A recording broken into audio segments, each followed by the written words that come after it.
그래서 여러분들 기도해 주시고요. 비록 몸은 떨어져 있지만 우리 권사님 한 마음으로 우리 이 예배를 드릴 줄 믿습니다. 하나님께서 우리 권사님 계신 곳에 함께 하셔서 이 시간에 영과 진리로 하나님 앞에 우리가 온전히 이 예배를 올려드리기를 바랍니다. 지난주에 이어서 이제 계속해서 사도 바울의 그 에베소 사역을 말씀을 드리는데요. 그 에베소에서 바울은 3번에 걸친 그 전도 여행 중에 가장 긴 기간인 3년 동안 전도 사역을 감당하게 됩니다. 에베소는 당시 아테네 여러분들 잘 아시죠? 로마 그리고 그 당시에 그렇게 큰 도시에 필적하는 그 항구 도시로서 교통과 무역의 중심지 역할을 하였으며 아시아의 보고로 불리울 만큼 번창한 그러한 도시였습니다. 그러나 그곳에는 각종 미신들과 이방 종교들로 인하여 사회적인 어떤 병적 병폐들이 만연해 있었습니다. 그래서 오늘은 여러분들과 함께 에베소 그 큰 도시에 많은 사람들이 오고 가던 그 지역에 하나님께서 사도 바울을 특별히 보내시고 오랫동안 사역하게 하신 이유가 있어요. 그래서 우리가 그 지역의 영적 상태를 오늘 말씀을 통해서 함께 살펴보도록 하겠습니다. 바울의 그 에베소 사역은 두 장소에서 그 당시 이루어졌는데 첫 번째는 그 유대인 회당이었습니다. 그 당시 인구가 많은 그 학자들에 의해서 추정하기를 한 25만 명 정도가 그곳에 살았다고 추산을 합니다. 그러다 보니까 유대인들도 그만큼 많았겠죠. 유대인들은 보통 성인이 10사람이 모이면 회당을 하나씩 세웁니다. 그래서 그곳에 유대인의 회당도 여러 곳에 분포되었을 것으로 추측을 합니다. 그래서 사도 바울은 석 달 동안 유대인 회당에서 하나님의 나라에 대해서 강론하고 권면을 했습니다. 이미 사도 바울은 2차 전도 여행 때 에베소에 있던 그 성도들에게 다시 이곳에 올 수 있으면 오겠다고 약속을 했는데 그렇게 얘기를 하면서 뭐라고 했냐면 하나님의 뜻이면 너희에게 다시 돌아오리라 하고서는 18장에 보면은 그렇게 약속을 하고 떠나왔었어요. 근데 하나님께서 하나님의 그 뜻이 있으셔서 사도 바울을 에베소에 다시 보내신 겁니다. 처음에는 회당 사람들의 그런 호의적인 태도로 석 달 동안이나 회당에서 말씀을 전할 수 있었는데 여러분들 사도 바울의 사역지를 쭉 따라오면서 우리 여태까지 살펴봤잖아요. 회당에서 처음에는 환영을 받았을지 몰라도 오래 가지 못하고 결국은 사도 바울이 쫓기고 피하는 상태였어요. 어느 사역지에 이방 지역의 회당에 가서든지 사도 바울은 오래 있지를 못했어요. 근데 에베소 그 지역에선 그래도 석 달 동안 가장 긴 기간 동안 하나님의 말씀이 증거할 수가 있었습니다. 그런데 결국은 그 회당 안에 사도 바울의 사역을 반대하는 무리들이 있었습니다.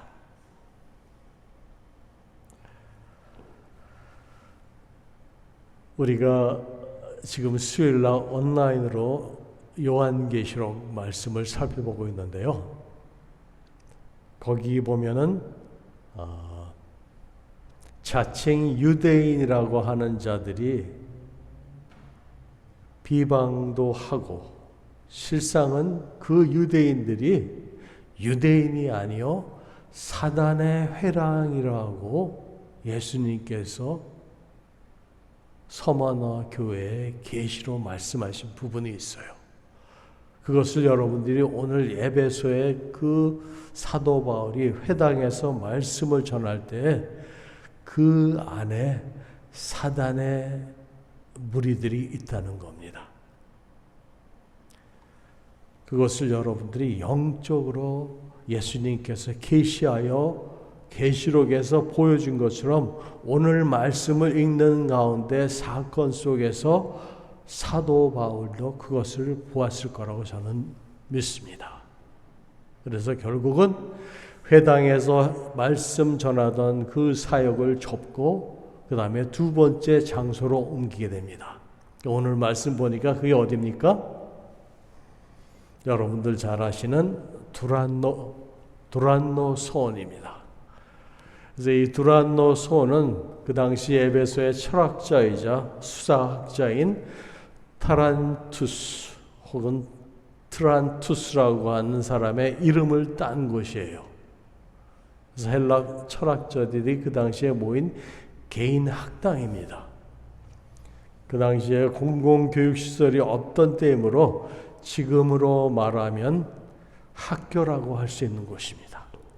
그곳에서 제자들을 따로 세우고 구분하여서 새로운 교회를 형성하게 했습니다. 그리고 여기서 2해 동안 매일 하나님의 말씀을 강론하게 됩니다.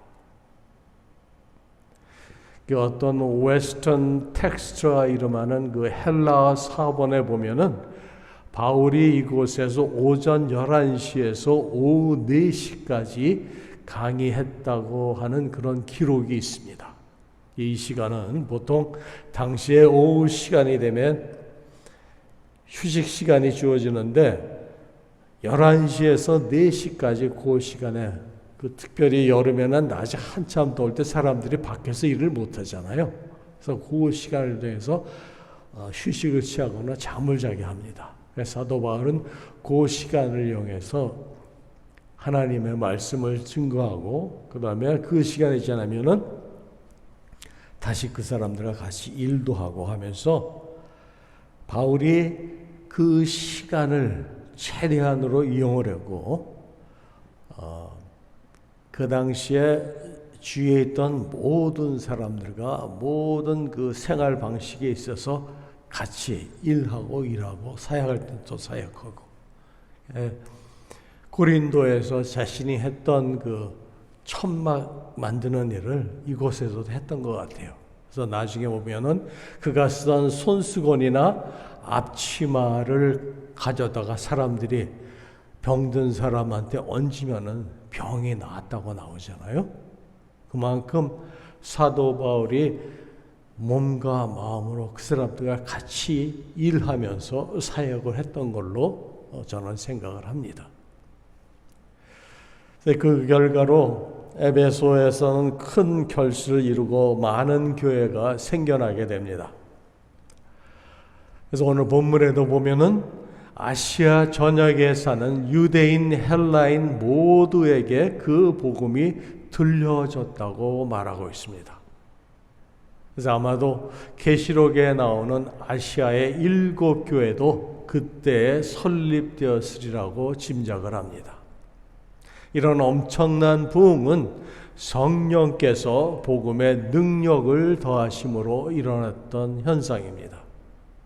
또한 성령 하나님이 그 바울의 손으로 놀라운 능력들을 행하게 하셨는데 조금 전에 말씀드린 것처럼 그가 쓰던 물건을 통해서 병고침의 역사가 일어났고, 그렇죠?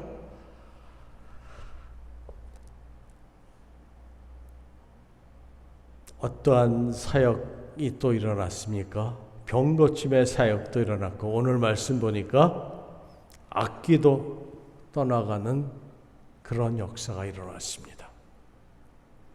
이러한 기적들은 바울의 제자들에게조차도 익숙지 않았던 그러한 특별한 것이었습니다. 바울의 기적들이 마치 사도 베드로가 그의 그림자를 통해서 일으킨 기적들과 유사한데 사도행전 5장 16절에서 17절에 보시면 베드로의 사역에 대해서 표현한 말이 있습니다.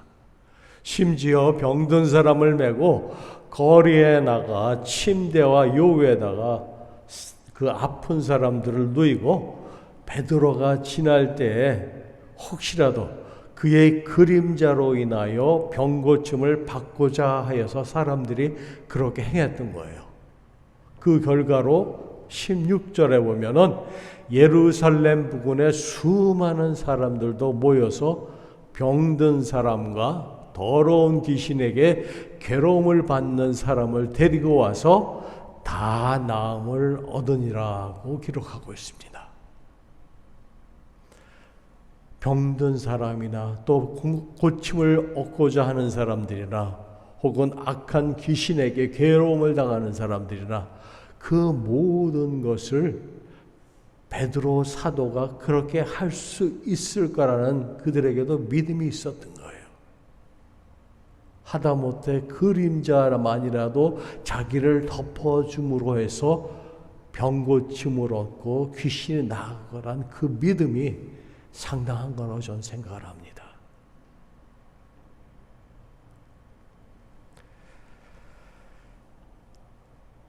이 사건과 바울의 사건이 유사하기 때문에 성경은 사도들이 바로 복음의 사신들이었기 때문에 복음의 대사들이었던 까닭에 그러한 능력을 가지고 있었다고 기록하고 있습니다. 그들이 복음의 증거와 또 신앙의 촉진함을 위해서 효과를 나타내는 한도 안에서는 하나님께서 그러한 은사들을 허락하셨던 겁니다. 그리고 성령께서 그 힘을 사도들의 입술에만 두셨을 뿐만 아니라 그들의 그림자, 그들의 소지품에도 두셨던 겁니다. 학자들 간에는 이러한 일들이 정말로 일어났는가라는 의문을 제시하기도 합니다. 그리고 손수건이나 앞치마에 그러한 신비한 능력이 있는가 의구심을 갖기도 합니다. 여러분들은 어떻게 생각하십니까? 실제로 그러한 일들이 일어났다고 여러분들 믿으세요? 아멘. 성경이 그대로 그것을 기록하고 있습니다. 그 말씀을 그대로 말씀 그대로 받아들이세요. 의문을 품는 사람들은 요즘처럼 과학이 발달하고 기술이 발달했는데 그게 말이 되는 소리냐, 과학적으로 그것이 증명이 가능하냐, 그렇게 얘기를 합니다. 여러분, 우리가 갖는 믿음 신앙은 과학적으로 증명이 가능한 것이 아닙니다. 물론 과학적으로 증명이 되어질 수도 있습니다. 시간이 지나서 나중에 앞으로 100년 후에 성경의 많은 구절들이, 많은 사건들이 시간이 지나면서 하나씩 그 베일을 벗어가고 있습니다. 많은 과학하시는 분들이, 또 의학자들이, 고고학자들이 성경에 나타난 모든 사건들이 실제로 일어났음을 과학적으로 증명되어지는 시대예요.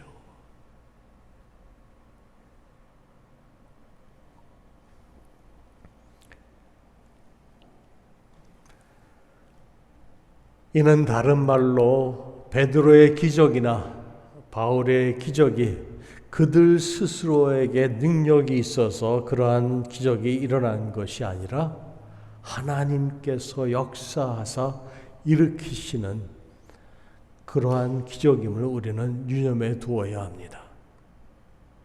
하나님은 이러한 기적뿐만 아니라 더 큰 기적도 행하실 수 있는 분이시기 때문입니다.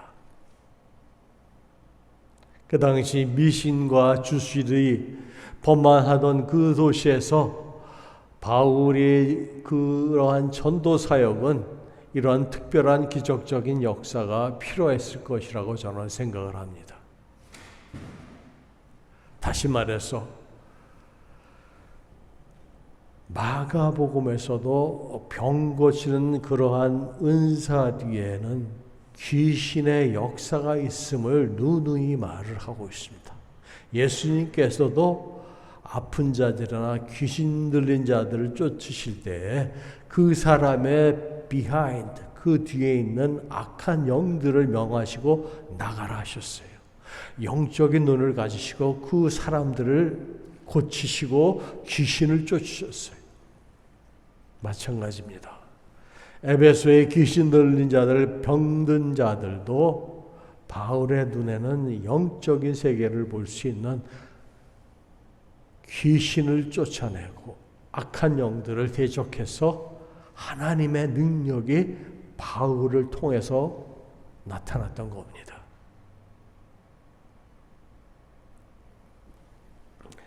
그런데 오늘 말씀에도 나오지만 바울 외에 마술하는 비기독교인들도 귀신 축출을 위해서 예수 이름을 마술적으로 사용을 했습니다.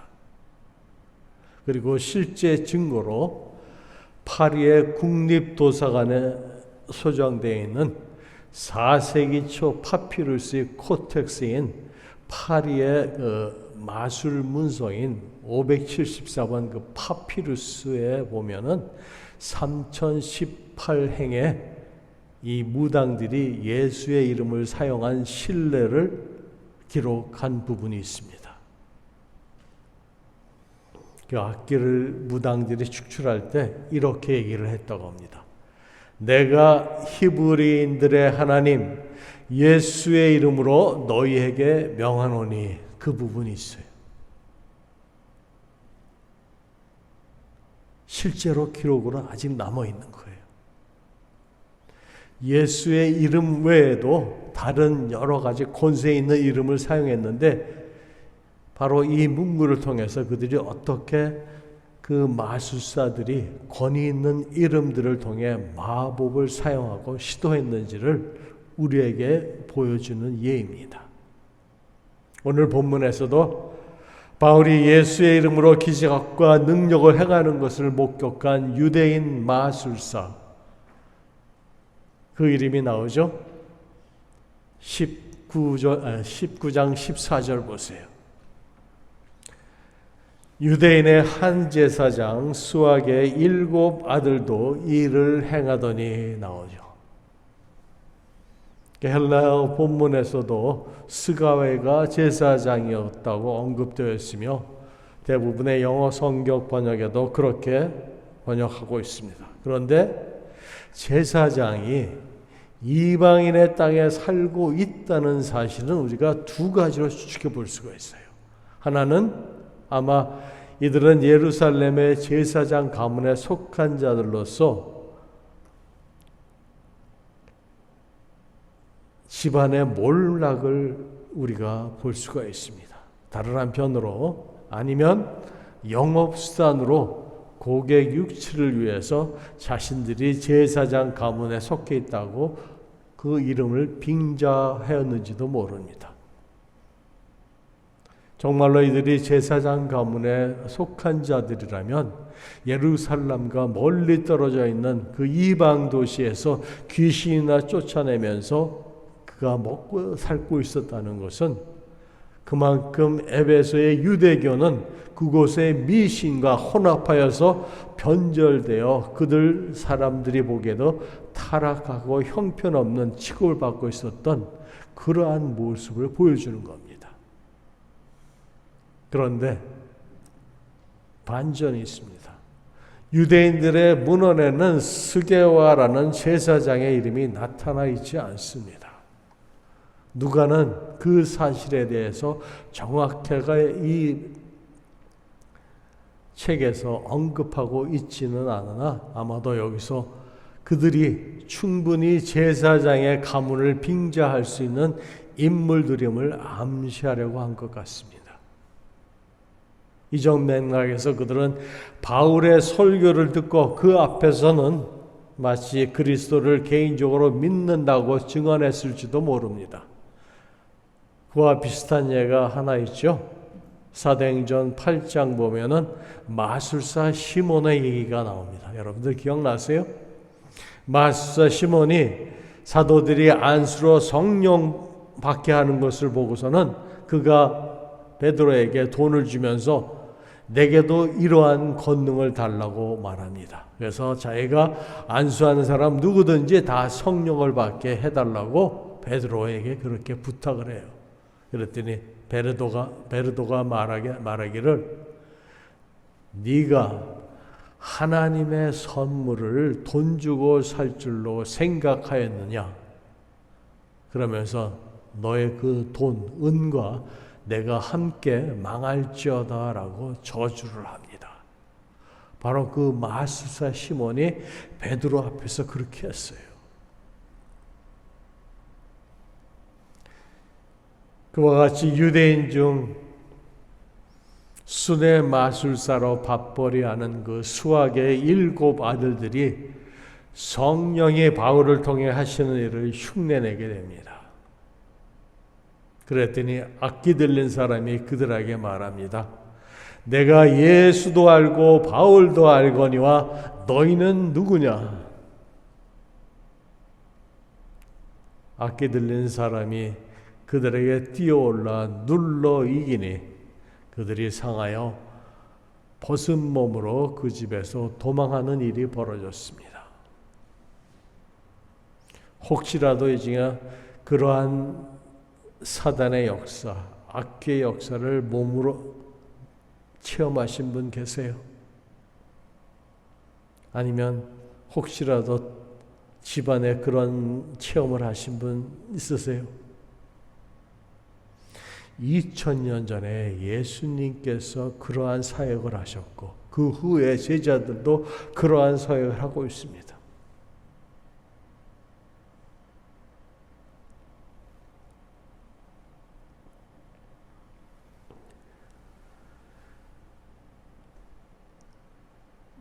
지금도 그러한 미신을 믿고 무당을 믿고 점을 치는 사람들이 있어요. 한국에도 오래전 일 아닙니다. 새해 되면은 토종 비결 보고 뭐 절에 가서 불 켜고 그렇죠? 무당 집에 가서 굿하고 그게 오래전 일이 아니에요. 저 어렸을 때도 내 눈으로 그것을 보고 자랐습니다. 우리 주위에 숱하게 그런 일들을 볼 수가 있었어요.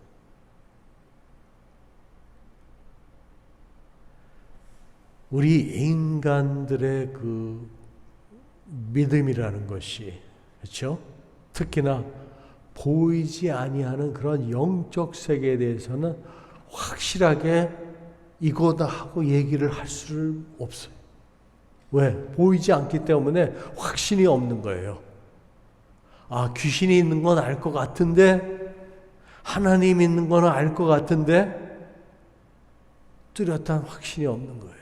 그래서 의심하고 앞으로 자신의 장래일이 미래에 어떤 일이 있을까 나는 모르지만 귀신은 알아.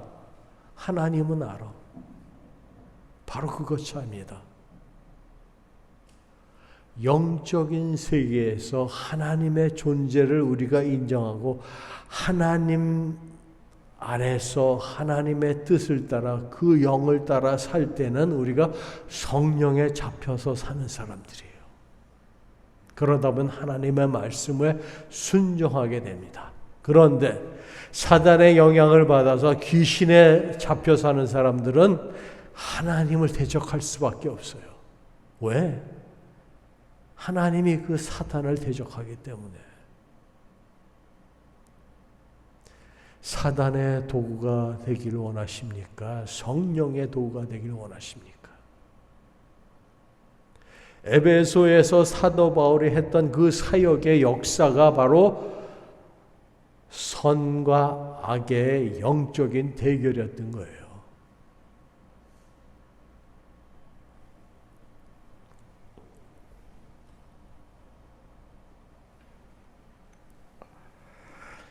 귀신들이 수학의 아들들에게 너희는 누구라고 한 것은 곧 이 귀신들이 수학의 아들들이 예수의 이름을 빙자하고 있음을 먼저 알고 있다는 사실을 반증하는 거기도 합니다. 사기성을 가지고 예수의 이름 또한 귀신들을 동시에 시험하려고 했던 그 사악한 유대인 마술사들은 자신들의 능력으로 감당할 수 없는 세력 앞에서 봉변을 당하고 쫓겨가야만 했습니다. 예수를 믿는 믿음도 전혀 가지지 아니하고 또 악한 동기에서 예수의 이름을 사용하려는 자들에게는 오히려 사단의 세력의 징벌의 도구가 되고 말았던 것입니다. 그럼 이러한 소식을 들은 에베소의 모든 유대인들과 헬라인들은 어떤 반응을 보였을까요? 미신과 마술이 난무하는 에베소의 유대인들과 헬라인들에게 이 얘기는 엄청난 파문으로 퍼지게 되었습니다. 왜냐하면 이들은 모두 마술사들처럼 미신과 마술이라는 그러한 악습에 젖어 살던 그런 상태에 있었기 때문에, 그리고 그러한 귀신의 봉변이 자신들에게도 임하고 예수의 이름으로 말미암아 공경을 치르게 될까 두려워하고 염려했을 거라고 저는 생각을 합니다. 제가 아직도 그 기억이 생생합니다. 예수를 안 믿던 분이 예수를 믿게 되면 그 집안에 우환이 끈다는 얘기를 제가 들었어요. 옛날에 나이 드신 분들이 그런 말을 했어요. 그게 무슨 말입니까? 영적인 싸움을 얘기하는 거예요. 컨플릭이 있을 수밖에 없다는 겁니다. 우리 대한민국에도 처음에 기독교가 전해질 때 얼마나 많은 순교자가 있었는지 여러분들 아십니까? 처음에 캐톨릭이 전해지고 그때 순교한 그들의 피가 한반도를 복음화하는데 순결한 피를 흘렸습니다. 피 흘림이 없으면 죄사함이 없다는 그 말씀이 우리 조상 선조 때 처음 이 땅에 예수 그리스도의 이름이 전해질 때 얼마나 많은 스트러글, 컨플릭이 있었는지 몰라요. 그러한 과정을 거쳐서 지금 대한민국이 복음화되고 모든 방면에서 하나님의 나라를 볼 수 있는 눈들을 열어줬습니다. 이 미국의 땅까지 우리가 지금 이렇게 이민 와서 살 때 하나님께서 한 사람 한 사람에게 보여주시고 가지고 계신 하늘나라의 계획이 있을 거라고 저는 믿습니다. 한 영혼을 사랑하신 것처럼 그 한 영혼을 통하여 사역하시고 그 영혼의 기도 때문에 그 믿음 때문에 교회도 세우시고 전도자로 미국이라는 이 땅에 보내시기도 하고 진정 이름도 없이 빛도 없이 알지도 못하는 곳에 가서 복음을 증거하며 사는 사람들이 있습니다.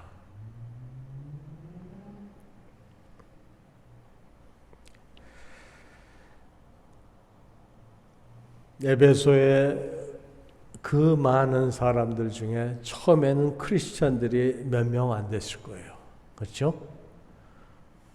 우리 한국에 처음에 기독교가 들어왔던 것처럼 초기의 신자들이 늘 그랬듯이 에베소의 많은 그리스인들도 처음에는 예수를 믿을 때 과거의 그 생활 습관을 쉽게 청산하지는 못했을 거라고 생각합니다.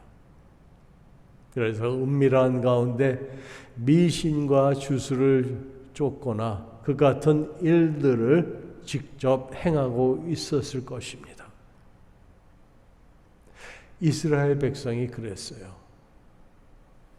그들을 가나안 땅에 입성하게 하시고 하나님의 율법을 주셔서 그들로 하여금 그 율법을 너희가 잘 지키고 내 말을 잘 들으면은 너희를 거룩한 민족, 하나님의 백성으로 삼겠다고 하셨는데 그들이 결국 왕국을 세우고 그들이 허무하게 무너지게 된 것이 무엇 때문입니까?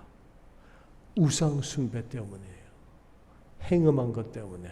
영적인 행음이 바로 우상 숭배입니다. 나 외에 다른 신을 두지 말라고 했는데 그 미신을 믿고 우상을 쫓는 것이 바로 영적인 간음이라는 겁니다. 에베소 교인들이 많은 사람들이 예수의 이름으로 그렇죠? 믿었던 사람이나 믿지 않던 사람들 예수의 이름으로 귀신을 쫓아내려고 병고침을 하려 했지만 진정한 하나님의 영이 역사하는 것과 거짓된 영이 하는 것은 틀려요. 그래서 지금도 많은 사람들이 왜 그때는 그렇게 많은 성령의 역사가 일어났는데 지금 21세기에는 그러한 역사를 볼 수 없느냐고 말하는 사람들이 있습니다. 그거를 노리고 교회에서 그러한 소위 말하는 성령의 역사를 잘못 가르치는 분들이 있어요.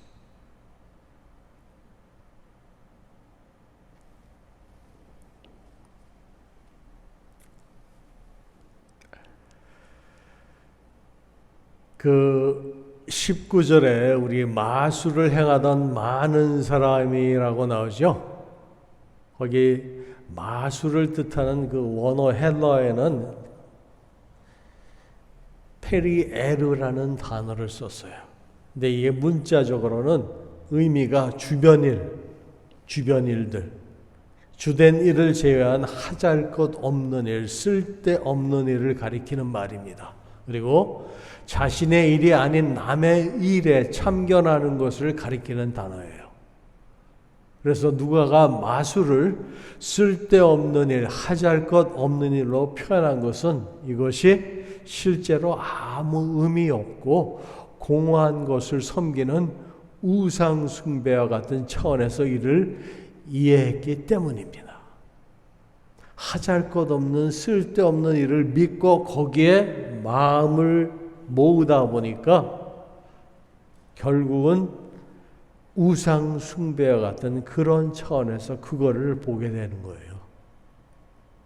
이러한 사람이 에베소에 많았다는 것은 그 도시 자체가 영적인 기갈 상태에 있음을 간접적으로 말하는 것이기도 합니다.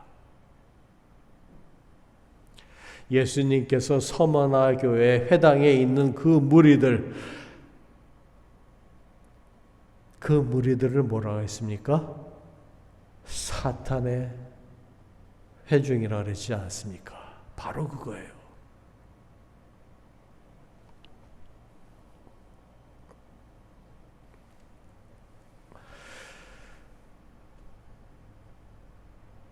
그래서 많은 사람들이 회개하게 되었다는 것은 그리스도의 복음이 에베소 전역으로 확산되고 있음을 반증하는 것입니다.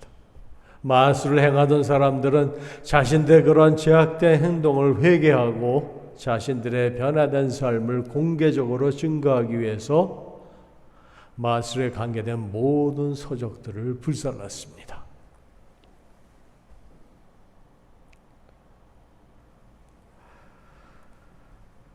그리고 19절에 그들이 불사른 책값이 은 5만이라고 나오죠. 은 5만이 그 당시에 그 에베소에는 대부분들이 헬라인들이었기 때문에 아마도 그 화폐 단위가 드라크마나 아니면은 로마의 화폐 단위인 데나리온이 쓰여졌을 것입니다. 그래서 여러분들 원 데나리온이 예수님께서도 그 데나리온 얘기를 많이 하셨는데 원 데나리온이 그 당시에 그렇죠. 보통 노동 군인이나 높은 자들의 하루 일당이 원 데나리온이잖아요. 그렇죠? 그래서 그것이 은으로는 로마의 은으로 한 무게가 4g 정도 된다 그럽니다.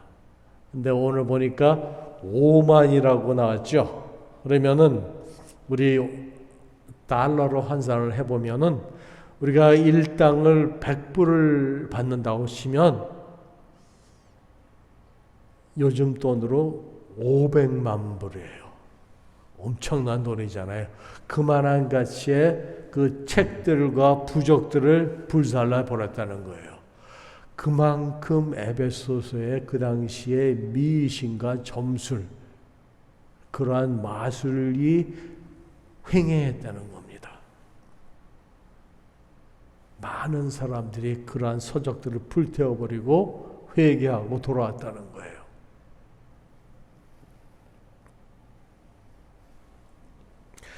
그래서 20절 보시면 이처럼 놀라운 그 복음의 승리는 주의 말씀이 힘이 있어 흥왕하여 세력을 얻으니라 하고 나옵니다. 사랑하시는 성도 여러분, 그럼 오늘날 성령의 능력은 어떻게 보여지게 될까요? 성령께서 복음을 믿고 따르는 자들의 삶 속에 맺어지는 성령의 열매를 통해서 보여지게 됩니다.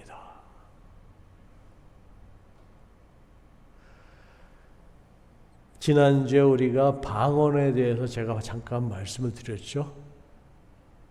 언어가 다른 사람들에게는 방언의 은사가 있어야 언어가 틀린 사람에게 그냥 자연스럽게 예수를 전할 수가 있어요.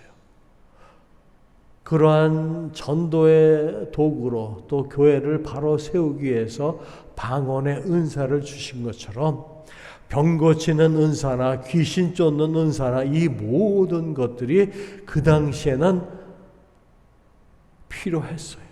그만큼 영적으로 기갈됐던 그러한 세계를 보여주는 겁니다. 성령의 역사를 그러한 은사를 통해서 사도들에게 나타내신 거예요. 그렇게 많은 사람들이 하나님의 은혜를 필요했던 그 시대, 고대 시대에는 그렇게 영적으로 타락하고 병폐했다는 겁니다.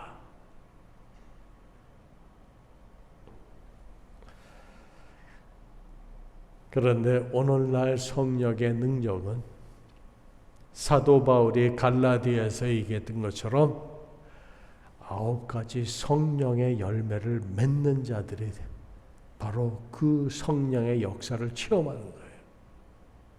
사랑과 희락과 화평, 오래 참음, 자비, 양선, 온유, 절제, 바로 그 9가지 열매를 맺는 사람들이 바로 성령의 역사를 나타내는 거예요. 그래서 예수님께서도 그 포도나무 비유에서 이렇게 말씀을 하셨어요. 나는 참 포도나무요 아버지는 농부라. 무릇 내게 붙어 있어 열매를 맺지 아니하는 가지는 아버지께서 그것을 제거해 버리시고 무릇 열매를 맺는 가지는 더 열매를 맺게 하려 하여 그것을 깨끗게 하시니라 말씀하셨어요. 바로 그겁니다. 날마다 우리가 성령에 잡혀 설 때에는 성령의 열매를 맺는 그러한 삶을 살 때는 하나님께 영광을 올려드린 거예요. 그러기 위해서 더 많은 열매를 우리로 하여금 맺게 하시려고 우리를 또 깨끗게 하시는 거 가지를 치시는 겁니다. 바로 그 성령의 역사를 우리는 알고 체험하면서 사는 거예요. 그것이 성령의 우리가 동행하고 주님과 동행하고 하나님의 뜻대로 사는 삶입니다. 그렇다고 병 고치는 은사, 귀신 쫓는 은사가 가짜라는 얘기가 아니에요. 실제로 있었고 성령의 역사는 지금도 일어납니다. 하나님께서 필요하시면 그러한 역사도 허락하세요. 예전의 영적 상태와 지금의 영적 상태는 많이 틀리다는 거예요. 특별히 이제는 우리가 소위 말하는 그 미신적으로 얘기하는 우상에 가서 절하고 우상에다 제물 바치고 그런 사람들, 그런 현대인들 없잖아요. 하지만 고대 세계에서는 majority, 대부분의 사람들이 그렇게 살았다는 거예요. 어느 곳이나 그러한 신들이 있었고 그 신들에게 절하고 제물을 바치고 하다못해 우리나라에도 토속 신화 중에 토테미즘이라고 그러잖아요. 큰 나무나 바위나 뭐 그러한 곳에 가서 제단을 쌓고 절하고, 그렇죠? 빌고. 세계 곳곳에 그러한 곳이 존재했다는 거예요. 지금은 그런 곳이 드물잖아요. 오지 나가면 그런 곳이 있을까? 그만큼 하나님의 말씀이 전 세계적으로 퍼져 있다는 겁니다. 성령의 역사가 그만큼 나타나고 있다는 거예요. 21세기 현대인에게 성령께서 원하시는 것은 여러분 한 사람 한 사람이 진정한 하나님의 거룩한 송소가 되어지는 거예요. 교회가 되는 겁니다. 그 영적인 세계를 여러분들이 보셔야 돼요. 거룩한 처소로 지어지기 위해서 날마다 우리가 새로워지는 거 아닙니까?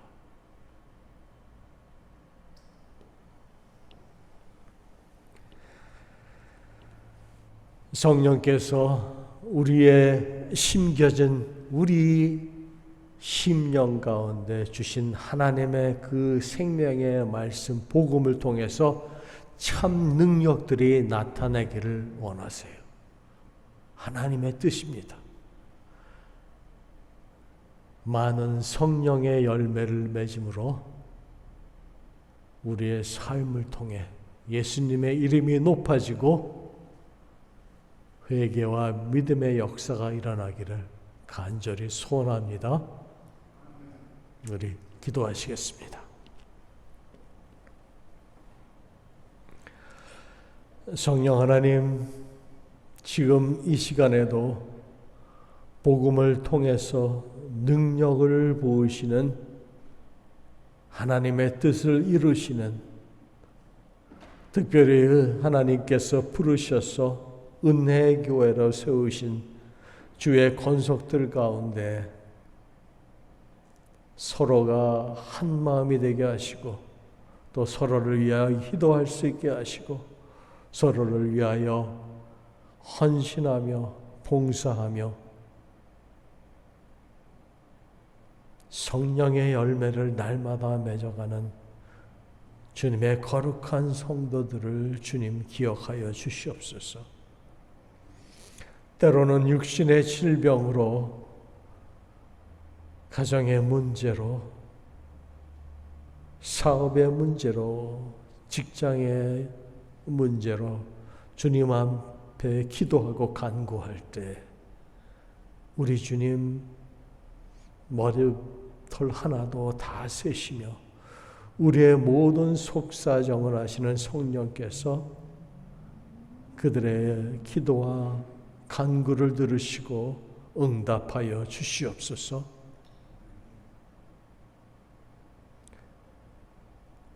말 없는 탄식으로 우리 안에 계신 성령께서 대신 간구하실 때 성령의 뜻에 우리가 거스르지 않게 하시고 하나님의 말씀을 들을 수 있는 영적인 귀들도 주님 허락하여 주시옵소서. 그리하여 우리가 생각하는 것이나 행하는 모든 것들이 하나님의 뜻에 온전히 순종하는 믿음의 삶들이 될 수 있도록 주여 축복하여 주시옵소서. 오늘 이 시간 저희들과 함께 하지는 못했지만 우리 이경수 권사님, 육신의 연약함을 주께서 친히 담당하시고